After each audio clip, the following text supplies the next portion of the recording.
Hello, everybody, and welcome back. I wanted to post another video for week 6.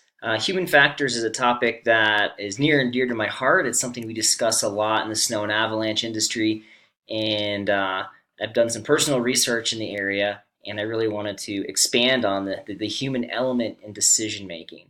So I thought I'd post another video just to get more information out there and run through some more. I have a few slides I'd like to show, and I'll also summarize a little bit of Ian McCammon's work. So hopefully you've had a chance to read that 2004 paper from Ian McCammon. So we're going to chat about human factors for a little bit here. There we go. So this is a research report that was originally done a long time ago, about 16, 17 years ago, by Dale Atkins, who's a Colorado-based kind of search and rescue guru. And then another report with Ian McCammon and Dale Atkins came out about 10 years after that one. So what these guys did is they went through a lot of accidents in the avalanche world, and they found out that 90% of the avalanche accidents were attributed to human factor traps. What does that mean? Well, if you think back to McCammon's paper, these guys extracted the kind of those heuristic traps, those rules of thumb that McCammon identified. And they found that these heuristic traps were present in 90% of avalanche accidents. And yes, you could say that's only true in the snow and avalanche world, but I have a hunch that these human factor traps translate over to everything we do, whether it's backpacking, rock climbing, or mountain biking, or even just interacting with our peers in social settings, that these human factor traps are what get us into trouble. So McCammon, in his paper, he identified heuristic traps, which are rules of thumb. Heuristic traps, they're rules of thumb that we use in our day-to-day life, but when we apply them in high-risk changing environments, they get us into trouble. So I apologize if you've seen this slide already in AVI 1, but it's a really good one. It's one of my favorites.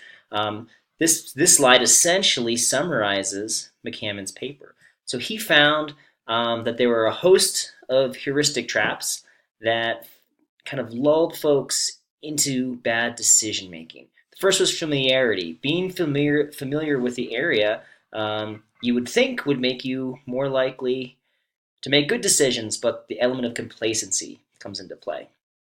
Acceptance, willing to accept more risk depending on who you're with, doing things to get acceptance. He identified acceptance as a human factor trap. Consistency as well as making the same consistent decision all day long. And also, once you've committed to making a decision, it's harder to back out of it. Expert halo, deferring to people in the group that allegedly have the most experience. So, deferring the decision-making process to the more experienced group member.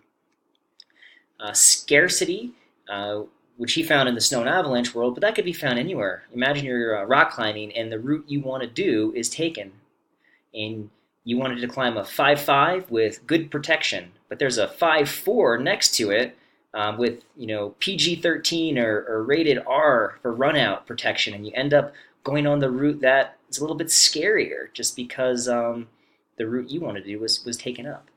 And the last thing was social proof. So McCammon calls these facets, and the facets are what if you take an AVI 1, facets are a snow grain that are responsible for a lot of avalanches, so it's kind of a cool double entendre there. But it's a great acronym, and he found that these facets were in people's decision. They were kind of undermining good decisions that people were making in the field. This is another slide you may have seen before. This is a quote directly from that paper that I assigned, the group interaction in high-risk environments. I hope you had a chance to skim through it. It was kind of a seminal study, 2004. I was a Swiss insurance company, and they got tired of paying people for messing up. So they did a review on what we call highly reliable organizations, and they reviewed the airline industry amongst others.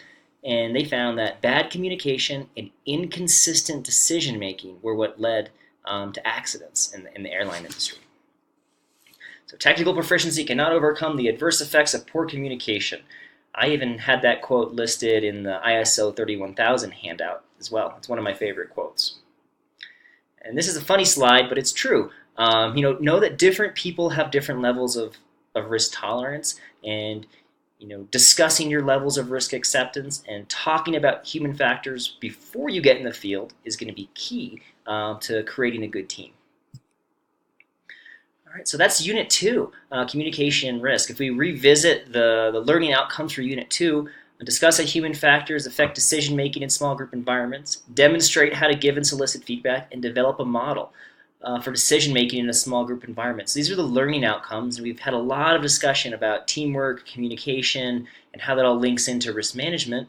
I think most of you have done the feedback exercise currently. I'm going to be grading those today and tomorrow. So hopefully that was useful to give and receive feedback on a paper. And then the models, I would assume many of you are developing them as we speak.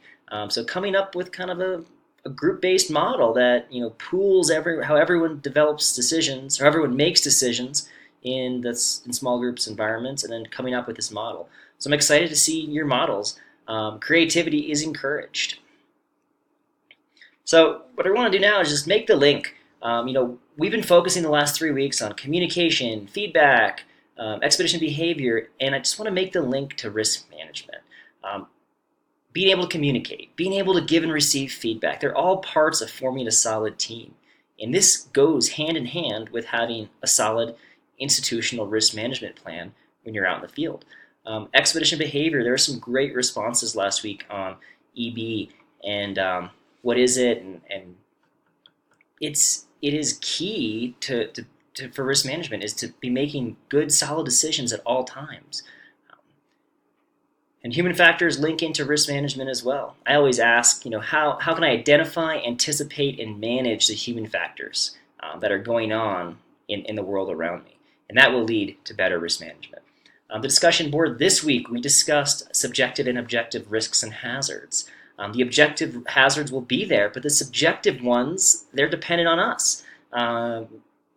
That's where the human factors really come in. And if we can identify subjective risks and hazards and remove them from the equation, it'll be a whole lot easier to manage risk.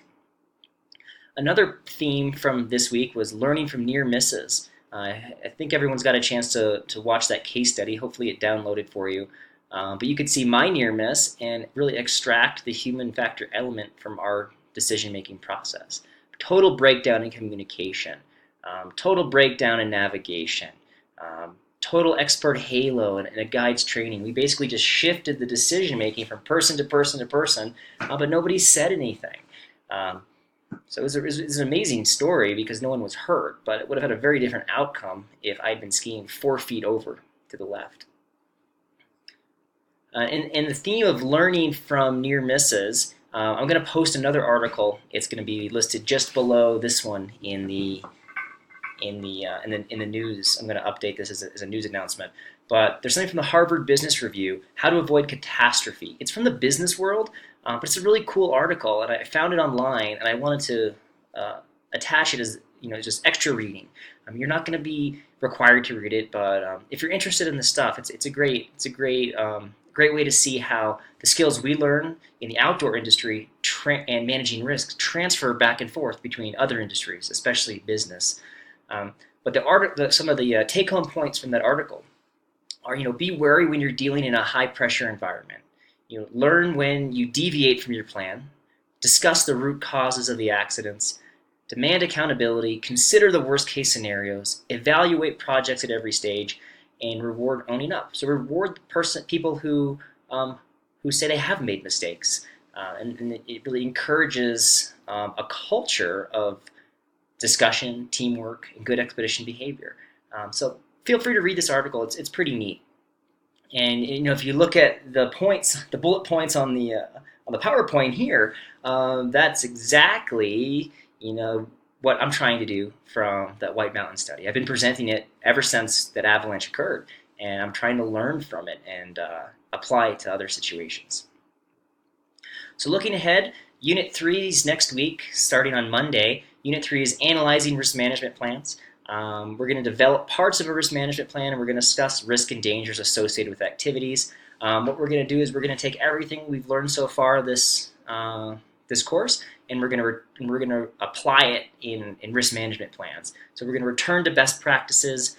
We're going to go over this DIM model, develop, implement, and manage model for risk management plans. So everyone will complete an exercise that allows you to work on parts of a risk management plan. And the whole thing ties into communication and teamwork.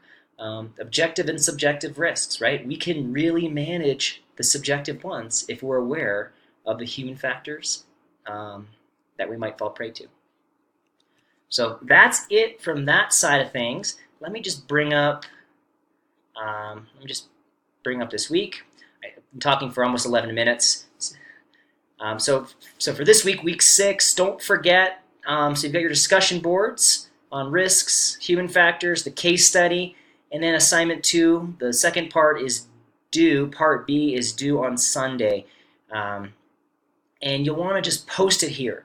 You'll post it on the discussion board so we can all see them. So if you click on here, you'll just add it as a thread. Make sure to include everybody's name. Ideally, you can put everything into a PDF or a Word doc, so it's just one document for us to sift through.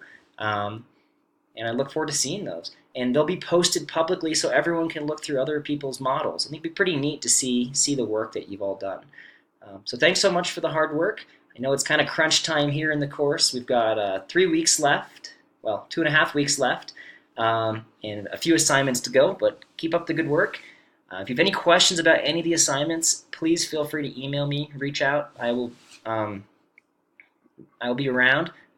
I'll be around this week and this weekend, so I'm happy to answer any questions. So that's it. Good luck on the project, and have a good weekend. Thank you so much.